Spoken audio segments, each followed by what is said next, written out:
Sugeng Rawuh, Gusnas. Rawuh. Ini pertemuan kedua yang membahagiakan.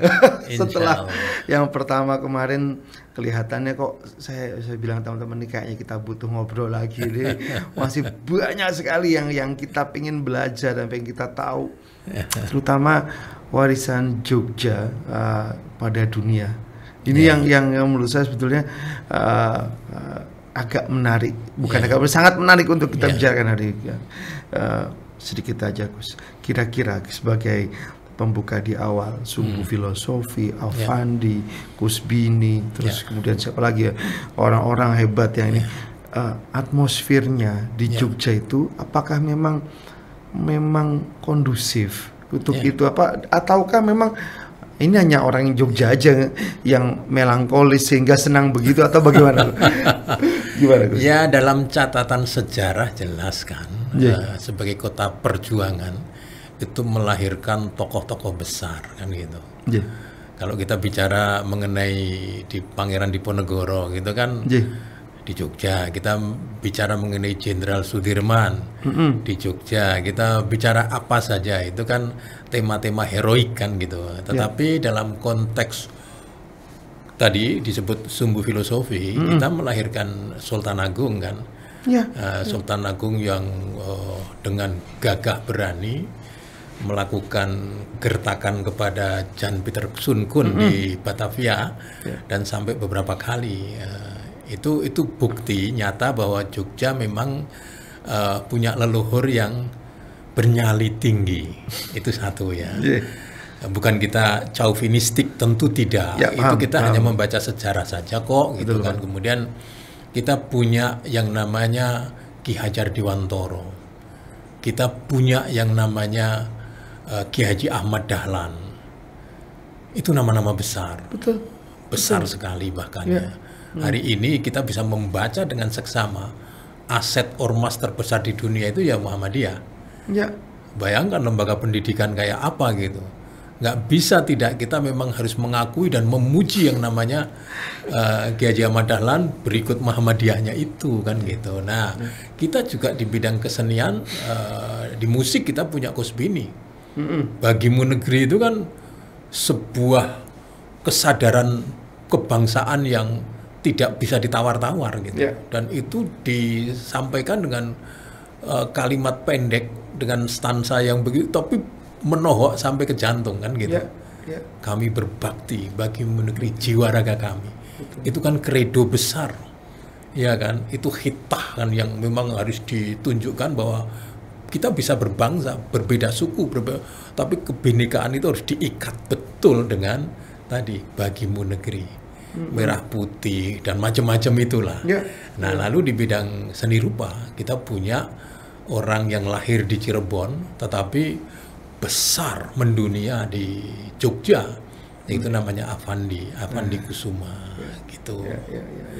Nah, kita mau kemana nih? Nah, saya meskipun kita bisa ngobrol banyak hal tentang maestro-maestro besar. Mungkin yang sekarang lagi terang itu kan ada Putri Aryani lah yang dari Bantul dan sampai akhirnya meledak di Amerika. Tapi yang jarang mungkin anak-anak muda sekarang kurang paham, kurang memahami itu justru adalah cerita-cerita terkait sama Affandi.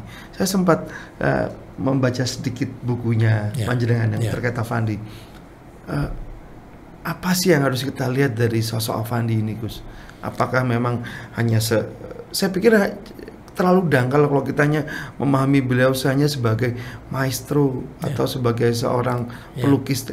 Apa sih sebetulnya yang kita bisa gambarkan dari beliau ini? Pertanyaan itu ditujukan ke saya sebagai penulis buku Menjaga Imaji Affandi. Buku yang ditulis dengan cara yang sangat ilmiah, objektif dan rasional. Bukan titipan dari kolektor yang biasanya hanya untuk menjual karya lukisnya. Nah, ini diterbitkan kerjasama dengan Kemendikbud dengan museum.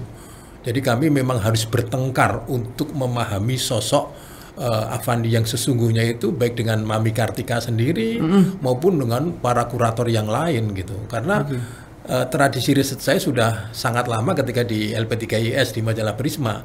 Maka ketika semua data yang terkait dengan Affandi saya seriusi betul mana yang betul-betul nyata, yang memang ini dan seterusnya, termasuk human interest yang ada di dalam diri Affandi itu luar biasa banyaknya. Nah, kalau kita bicara kepada generasi milenial dan Gen Z, apa sih yang akan dilihat oleh seorang yang bernama Affandi? Yeah. Hari ini barangkali ya, kalau saya boleh mengatakan, agregat besarnya mahakarya Affandi yang kurang lebih 3.000 jumlahnya itu, itu tersebar di seluruh galeri terpenting di dunia. Kita mau ke Louvre misalnya, galeri yang menjadi rujukan orang sedunia ketika bicara mengenai seni rupa. Ada Van Gogh, ada Mona Lisa, segala macam. Ya kan, Leonardo da Vinci dan segala macam. Punya Affandi sangat terhormat di sana, sangat terhormat. Lalu kita bicara di galeri mana misalnya, di Hong Kong, di London, dimanapun, bahkan di Timur Tengah, di Mesir dan segala macam, terhormat luar biasa. Dan kita bangga, kita pride betul, kita punya Affandi loh. Selain kita punya Ronggo Warsito misalnya, Affandi itu membuktikan bahwa sebelum kemerdekaan diproklamasikan, Affandi itu sudah membawa Indonesia kemana-mana. Di India, beliau bertemu dengan penerima Nobel yang namanya Rabindranath Tagore, ya kan, nama besar yang sangat dipuja di seluruh India dan di dunia dengan Nobelnya dan segala macam kan. Dan Affandi ini bisa menyampaikan perspektif ininya dengan temuan pelototan dan macam-macam kan.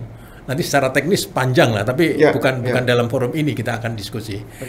Di forum ini saya ingin menyampaikan bahwa sebelum kemerdekaan Affandi itu sudah menggelurakan semangat kebangsaan di berbagai penjuru dunia, membawa nama Indonesia harum luar biasa. Dari mana seorang Affandi? Dari Indonesia. Ketika Indonesia belum diproklamasikan sebagai Union State dan negara kebangsaan dan sebagainya, nation state dan segala macam. Nah itu, lalu pengakuan dunia itu apa begitu saja? Tidak. Temuan-temuan Affandi itu spektakuler gitu. Dan ini kemudian nanti kita akan bicara mengenai relasi antara Affandi dengan Bung Karno misalnya, relasi Affandi dengan seniman lain yang luar biasa nyentrik, si binatang jalang namanya Khairil Anwar dan sebagainya. Itu nanti kita coba breakdown satu persatu. Ada apa di balik itu semua kan gitu.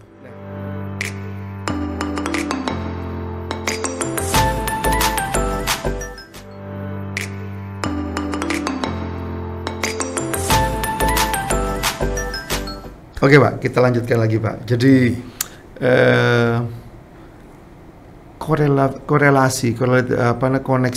konektivitas Affandi dengan nama-nama besar yang ada di Indonesia, bagi jenengan dalam buku ini menjaga imaji Affandi ini sebetulnya apa yang jenengan coba gambarkan Pak dari circle-nya Affandi ini bersama para founding fathers di Indonesia ini? Pertama, bahwa pikiran besar seorang Affandi itu kan diwujudkan dalam karyanya ya. Dan tentu visinya menjangkau lintas waktu, lintas batas dan seterusnya. Nah dari situlah kemudian orang-orang kan mengalamatkan pujiannya, apresiasinya tentu ya kepada sosok yang namanya Affandi. Affandi melalui proses pergumulan kreatif yang tidak mudah. Jadi ketika beliau awal-awalnya realis gitu, tapi kemudian mengeksplor seluruh gagasan, visi tentang dunia seni rupa itu lepas dari kurikulum diisi maupun di mana-mana, itu sudah menembus batas, bahkan tidak difahami oleh seorang Bung Karno. Ada kisah yang luar biasa menarik. Saya ingin memulai dengan cerita di Gedung Agung. Suatu ketika Affandi sebagai sang manusia. Ini sesaat sudah kemerdekaan atau? Sesudah kemerdekaan dan Bung Karno sudah menjadi presiden. Baik, berada di Gedung Agung. Yes. Nah, suatu ketika Bu Mariati, istrinya Pak Affandi itu sakit, sangat serius sakitnya. beliau nggak punya uang dan segala, akhirnya beliau menggulung lukisan itu. Lalu didampingi Pak Darso, pelukis junior, datanglah ke Bung Karno. Diterima oleh Bung Karno, terjadi dialog, menyampaikan, Yang Mulia Bapak Presiden, saya ingin menyampaikan istri saya sedang sakit keras. Saya ingin menjual lukisan, saya tidak ingin memintalah fasilitas negara dan macam-macam. Bung Karno spontan begitu ini, aku ki ora nyekel duit nih. Bayangkan seorang presiden dan ketemu dengan seorang pelukis, hubungannya begitu, imaji kita bangsa ini dasar luar biasa kan. Bagaimana seorang presiden kan menerima, lalu beliau kan masuk di ini, tanya segala macam. Ketika itu memang tidak ada cash. Ini kisahnya demikian, dan itu ada di dalam buku yang saya menjadi pembaca ahlinya bersama Guru Soekarno Putra, ditulis oleh Mike Susanto. Itu riset yang cukup serius, kisah yang terjadi itu. Apa yang kemudian, coba nanti tunggu Bu Fatma. Bu Fatma sedang belanja di pasar pagi itu. Begitu ini, Bung Karno kemudian keluar itu membawa ballpoint yang dari Raja Belgia. Di iki ono masin iki nek tok dol payu iki tok ngobati, untuk mengobati Bu Mariati. Apa jawabannya Pak Afandi? Kalau saya ini dikira nyuri nanti Pak, Bapak Presiden yang mulia. Karena apalah, mosok saya pegang ballpoint yang dari Raja Belgia ada emasnya kan, bagaimana orang-orang bisa menerima kejadian ini. Lalu ya aku randuwe kan Bung Karno. Nah, lalu pamit begitu di pintu Bu Fatma itu ada. Terus iki akhirnya Bu Fatma duit ada 400.000 rupiah. Dikasihkan ke Pak Afandi. Nah, pada saat yang bersamaan Bung Karno ngutus dokter-dokter kepresidenan untuk menangani istri Pak Afandi itu. Ini kisah. Ini penggalan kisah yang barangkali tidak ada orang yang pernah dengar kisah ini. Tapi ini kejadian.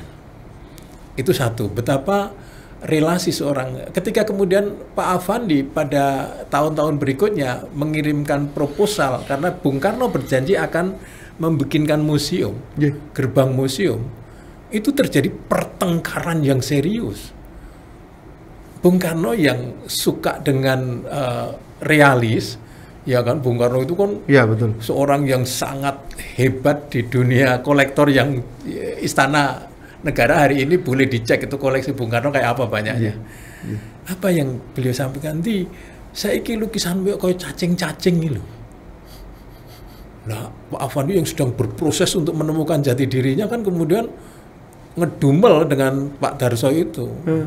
Presiden itu saiki wis sing goleki sing apik-apik, sing ayu-ayu kan gitu. Dan sebagainya. Jadi foto-foto yang ya realis dan segala macam. Padahal ini kan temuan kreatif yang luar biasa gitu ya. Itu menurut saya, dan kurator manapun pasti akan luar biasa ya ini. Seorang presiden loh, bisa dibayangkan, dan ketemu dengan orang yang sedang berproses yang diakui dunia. Bukan hanya tapi visi Bung Karno dengan visi Pak Afandi berbenturan di situ. Itu. Lalu ada kisah yang saya harus ceritakan ketika ketika Pak Afandi diundang oleh Raja Fat. Itu bersama sekian tokoh, ada Profesor Mukti Ali, Alam Syaratu Perwira Negara, kemudian Kang budayawan dari Ayub Rosidi dan seterusnya. Pak Afandi membawa istrinya dan ajudannya Pak John. Sampailah di Makkah. Dijamu satu hari itu dengan pesta gemerlap, seremoni kan gitu. Hari berikutnya sudah ada itinerary dari kerajaan, diundang. Pak Afandi mengatakan, paling ya seperti kemarin kan, ini cuman, beliau, aku tak ning hotel aja deh. Saya tak di hotel saja. Ternyata lama, jam 10 malam rombongan itu baru pulang. Ditunggu di lobi di sebuah hotel kerajaan yang begitu mewah begitu. Lalu berceritalah gitu di lobi itu Profesor Muktiali, Menteri Agama, menyampaikan bahwa ini tadi kita dapat kehormatan untuk melakukan ritual umroh dan kita bisa masuk Ka'bah. Apa yang terjadi reaksi Pak Afandi? Dia langsung pegang tangannya Pak Profesor Muktiali dengan mengatakan, nek do munggah swarga aku dijak gitu. Kalau kalian semua pada naik surga, aku melu, aku dijak. Apa yang kemudian terjadi? Beliau memanggil ajudannya, Pak John itu, John, duwe kanvas, mbok ada agak besar 1,5 kali 2. Paginya, beliau mengekspresikan itu kekecewaan karena nggak bisa ikut masuk Ka'bah macam-macam itu dengan satu mahakarya yang disebut judulnya Matahari di atas Ka'bah. Dan apa yang terjadi? Lukisan matahari di atas Ka'bah itu kemudian dibawa pulang. Suatu ketika ada rektornya ya Prof Muktiali dan segala macam itu bertanya, Pak Afandi, ini banyak proposal yang masuk pengen ambil S3. Kira-kira lah saya bisa menyumbangkan lukisan itu saja. Apa yang terjadi? Lukisan itu dilelang di beberapa tempat dari pejabat ke pejabat. Ada kalau belasan pejabat lah, muter aja di situ dan melahirkan sekian banyak doktor. Dari satu lukisan saja. Artinya amal soleh seorang Afandi memukau itu. Beliau tidak menyadari, maka saya selalu menyebut Afandi itu ya Hadratus Syekh yang layak sekali dibikin haul. Waktu haul ke-32 kebetulan saya yang diundang untuk mengisi pidato kebudayaan, tausiah dan macam-macam. Saya sampaikan itu, nggak main-main loh. Haul itu kalau kiai-kiai ndek-ndekan nggak bakalan itu. Harus Hadratus Syekh lah gitu kan. Dalam kategori ini Afandi, Haji Afandi itu Hadratus Syekh. Bayangkan itu. Itu relasi-relasi yang harus dicatat. Yang hari ini barangkali tidak banyak orang yang mengetahui tentang fragmen-fragmen sejarah yang menginspirasi dunia itu. Nah, oke. Ini kita harus tahan dulu, Prof. Ini jadi semakin dalam semakin kita memahami bahwa perspektif kacamatanya orang terhadap beliau ini ternyata ada banyak hal yang harus kita gali. Jadi kita tahan dulu.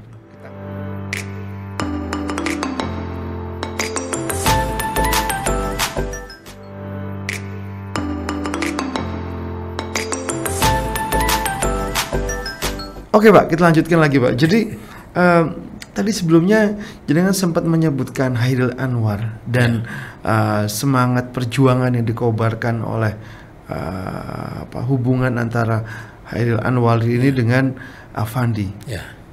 Di mana itu Pak yang kita bisa lihat itu Pak? Ya, Hairil pada menjelang kemerdekaan kan penuh dengan puisi-puisi yang meledak, mulai dari Diponegoro, Karawang, Bekasi, kemudian ada Aku dan seterusnya, Aku ini binatang jalang dan seterusnya. Tapi rupanya beliau punya relasi yang begitu utuh dan human luar biasa dengan seorang yang bernama Afandi. Dari puisi yang dikawinkan dengan karya lukis, jadilah poster yang kemudian menjadi kredo besar untuk kemerdekaan. Bung, ayo Bung.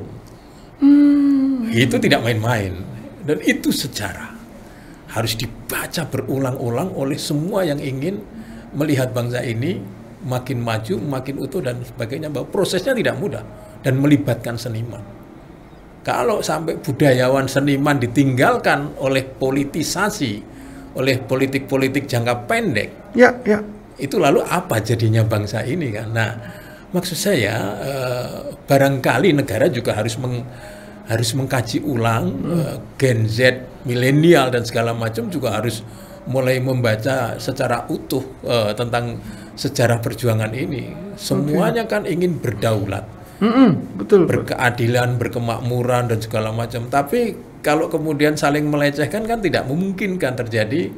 Nah, hari ini kira-kira peran-peran yang seorang seniman, budayawan dan macam-macam itu sejauh apa gitu terjadi. Itu kan perlu evaluasi sangat serius kan. Nah, kembali ke soal bagaimana relasi antara Chairil dengan Affandi.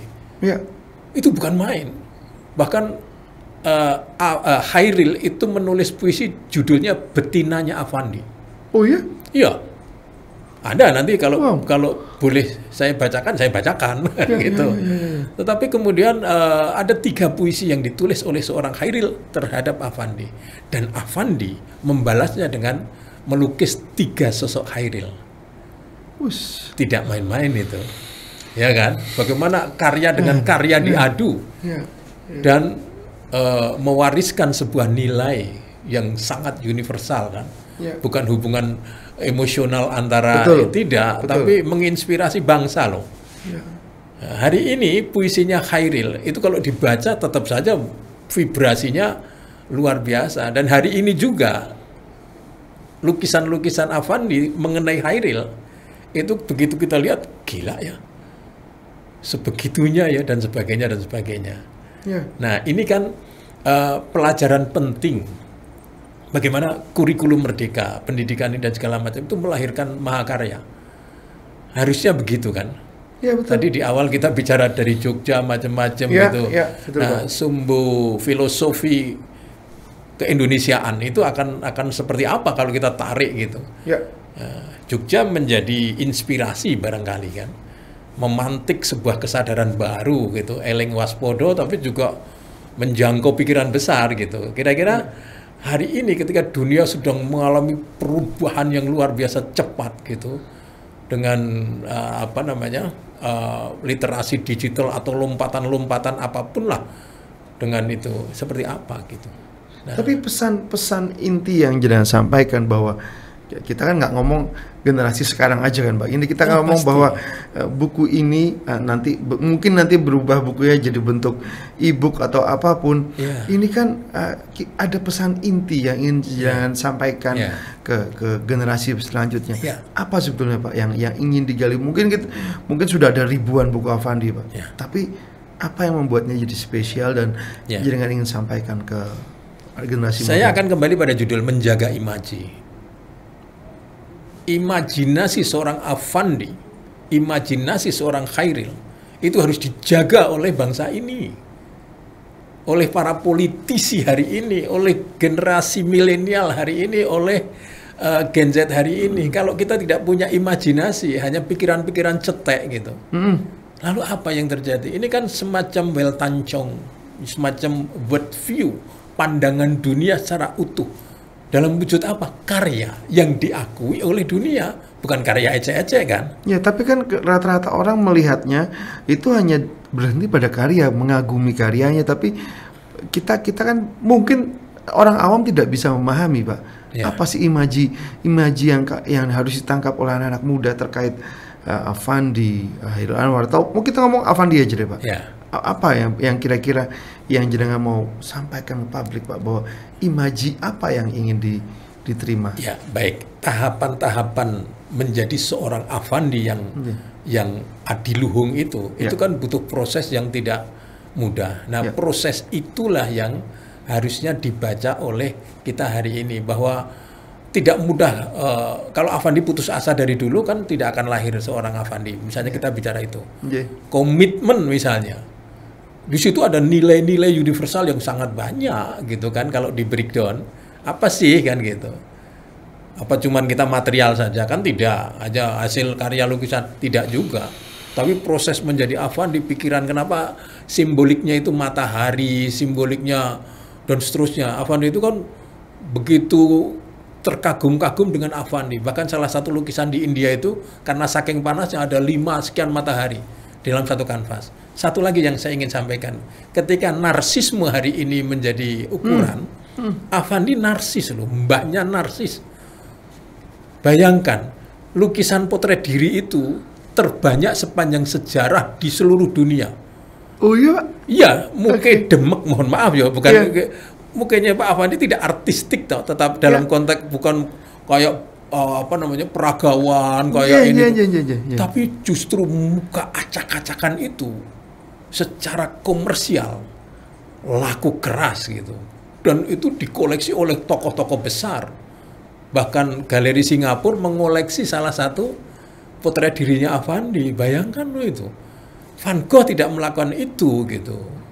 Atau pelukis-pelukis besar lainnya di dunia tidak sedahsyat Pak Affandi. Jadi narsisme itu juga ternyata bisa ketika itu dikaryakan dengan the best gitu. Hari ini mana ada lukisan yang di bawah 2 miliar dari karya Pak Affandi. Kalau kita bicara tentang kapitalisasi rupiahnya gitu ya. Atau kita bicara di era crypto money dan segala macam lah misalnya. Ini kan bisa oleh anak muda itu kemudian masuk di dunia itu. Kemudian kita berjejaring, bersinergi, berkolaborasi. Bagaimana melanjutkan imajinasi besar Affandi itu dalam konteks kekinian dan ke depan. Tapi faktanya Pak, ketika kita ngajak teman-teman untuk datang aja deh ke Museum Affandi, mungkin pertanyaan yang paling umum adalah ngapain sih di sana, ada apa sih?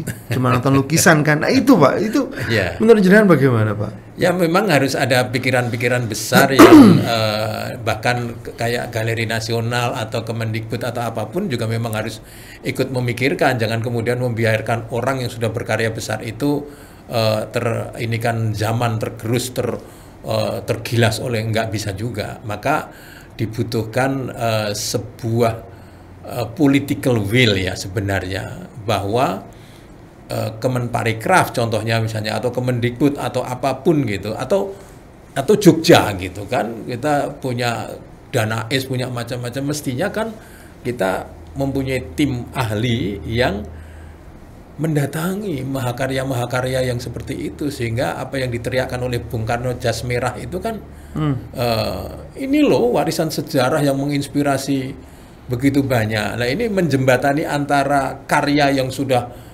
adiluhung ke mana-mana itu dengan kekinian, dengan ini era digital dan macam-macam, mestinya tidak terlalu sulit, bagi saya juga tidak terlalu sulit kan. Bagaimana itu dimunculkan kayak di Galeri Van Gogh itu. Ya. Itu kan pakai hologram, pakai macam-macam gitu. Itu yang hari ini bisa gitu. Nah, kita tinggal tunggu saja. Betul Pak, itu harus dikinikan Pak. Jangan harus jadi inisiator dan menggerakkan kesadaran itu Pak. Siap. Senang sekali Pak. Senang banget Pak saya bisa diskusi ini dan bisa kebagian membaca buku ini Pak. Mudah-mudahan ajakan kita nggak berhenti hanya di podcast ini Pak. Mudah-mudahan kita berlanjut ya Pak ya. Saya berterima kasih luar biasa karena semuanya cuma kadang-kadang ada di kepala saja. Paham, tapi ketika sudah diwujudkan begini Pak, ini legacy Affandi, warisan Affandi bagi masa depan Indonesia mungkin nggak bakal berkurang Pak. Matur nuwun Pak, sampai ketemu lagi Pak.